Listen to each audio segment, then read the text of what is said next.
So Pisces, let's see. Oh my God. Okay, देखिए आपके जो पर्सन है ना, they are manifesting this relationship. They don't want to lose you. Again rose could be reverse at any point of time. ध्यान दीजिएगा, जो मैं आपके लिए बोलूँ शायद से आपके पर्सन को रेजोनेट करे and vice versa. Magician and the 6 of wands.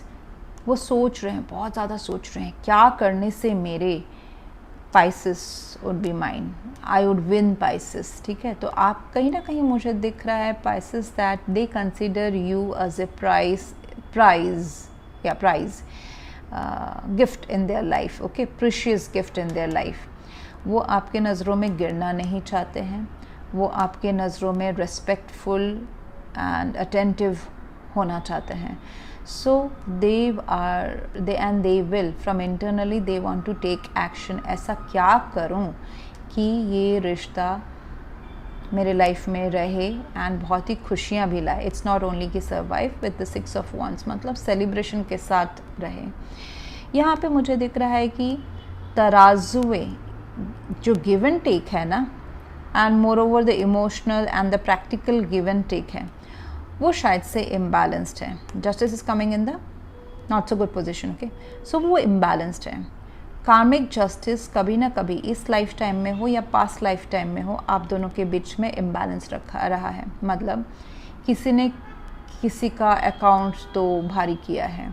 जैसे कि कभी कभी होता है ना, आप दोनों सपोज पास्ट लाइफ टाइम में एज ए लवर्स ही मिले हैं. एक आदमी इंतज़ार करते रह गया, the other person you know left in between कि वो आएंगे और वो आए नहीं. So something is imbalanced. अगर आप नए मिले हैं तो ये अगर इम्बैलेंस इस लाइफ का नहीं है, then it is an imbalance coming from the past life which both of you need to balance. कहीं ना कहीं लव में जस्टिस नहीं हुआ है. सो एंड अभी उसको आप कैसे सॉल्व कर सकते हैं, पास्ट का तो आपको नहीं पता पास्ट लाइफ का, लेकिन अभी प्रेजेंटली जो इक्वल जो एक्सचेंज है, इमोशनल एक्सचेंज हो, एक्शन वाइज एक्सचेंज हो, हक जमाना हो, अंडरस्टैंडिंग हो, keep it equal, keep it balance. Okay, अगर आप अभी बैलेंस नहीं करेंगे, जितना सामने वाला आपको प्यार दे रहा है, ट्राई टू रेसिप्रोकेट इट. जितना आप दे रहे हैं, the other person should reciprocate it. Okay, so that's how you balance, that's how you don't create any additional bad Karma. Okay, positive आप क्रिएट कर रहे हैं. मुझे यहाँ पे दिख रहा है कि अगर कोई दिमागी तौर में आप दोनों के बीच में स्टकनेस है, सो एक नया अंडरस्टैंडिंग फॉर्म हो रहा है. कोलैबोरेशन, अंडरस्टैंडिंग, एफर्ट्स दिए जा रहे हैं. वो सोच का भी एफर्ट्स है, वो एक्चुअल एक्शंस का भी एफर्ट्स हैं. तो दोनों ही पार्टीज़ जो हैं वो एक तरफ आ रही हैं एंड बता रही है, अरे मुझे शायद से ये नहीं समझ में आ रहा है, नहीं समझ में आ रहा है.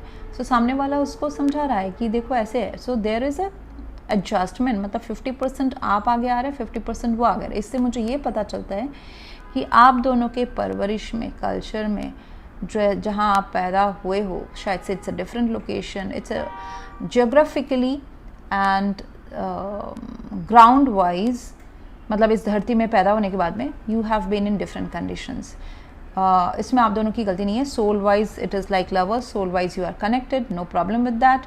बट आप दोनों के तौर तरीके, कुछ ना कुछ तो डिफरेंस है आप दोनों के बीच में. Very well there could be a third party as well. Okay, एक थर्ड पार्टी ह्यूमन बीइंग भी हो सकते हैं, पैसा भी हो सकता है, बच्चे भी हो सकते हैं. ओके, एंड सो वो इस रिलेशनशिप को इम्पैक्ट करता है. बट उसके बावजूद भी मुझे I see that both of you are having a very good understanding and equal efforts.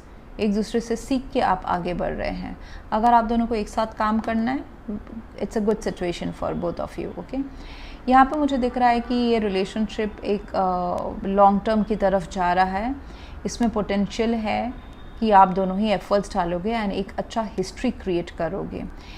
यहाँ पे जो आप दोनों को बताया जा रहा है मई मंथ में, what's the solution here is take a risk in this love. Okay, ये सब 5 of wands temporary mental blockages या ड्रामा, लोगों के ड्रामा के वजह से, कॉन्फ्लिक्ट्स के वजह से, mental stuckness, you know, out of, मतलब आप सोच नहीं पा रहे हो कि इस रिश्ते को आगे कैसे बढ़ाना है. May be it's a complicated relationship, but आप दोनों को यूनिवर्स ने एक साथ लाए हैं कि आप एक्शन लो, स्पेशली आपके पर्सन के साइड से action is needed. Okay, magician उनके साइड में आया है, so they have to take action. And यहाँ पे एक ज़ीरो से नया साइकिल एक दूसरे के साथ में शुरू करने की ज़रूरत है। एंड द फूल है तो कुछ ऐसा चीज़ है पाइसेस, आप दोनों को या फिर दोनों में से किसी एक को एक नए तरीके से, मतलब कभी आपको फील हो सकता है कि कुछ ऐसा एक्शन लेना, कुछ ऐसा रिस्क लेना इस प्यार में, मतलब जैसे कि मैं फूल ही हूँ, I am stupid, why I don't see any future but still why I am investing, ऐसा भी फील हो सकता है। But universe is saying it will give you lot of happiness, because यहाँ पे देखिए बैकग्राउंड में येलो है, ऑरेंज है, so this is all the happiness cards. Okay, बहुत सारे हैप्पीनेस आपको मिलने वाले हैं ये इस रिलेशनशिप को जीने के बाद। एंड आपको लग सकता है कि ये बेवकूफ़ामी है, बट ये बेवकूफ़ामी आपको चाइल्ड जैसा, आप दोबारा अपने चाइल्ड डेज में चले जाएंगे when you will be living this love relationship, so you can give it a try. Yes, try. It's a risk, definitely it's a risk, but it's risk worth considering. And sun पीछे है तो universe आपको गिरने नहीं देगा, failure नहीं देगा इस रिस्क में। Universe this time will catch you, so उसको क्या बोलते हैं, कॉन्फिडेंटली, यस, कॉन्फिडेंटली आगे बढ़े। Thank you for watching, please like, share, comment and subscribe. Thank you.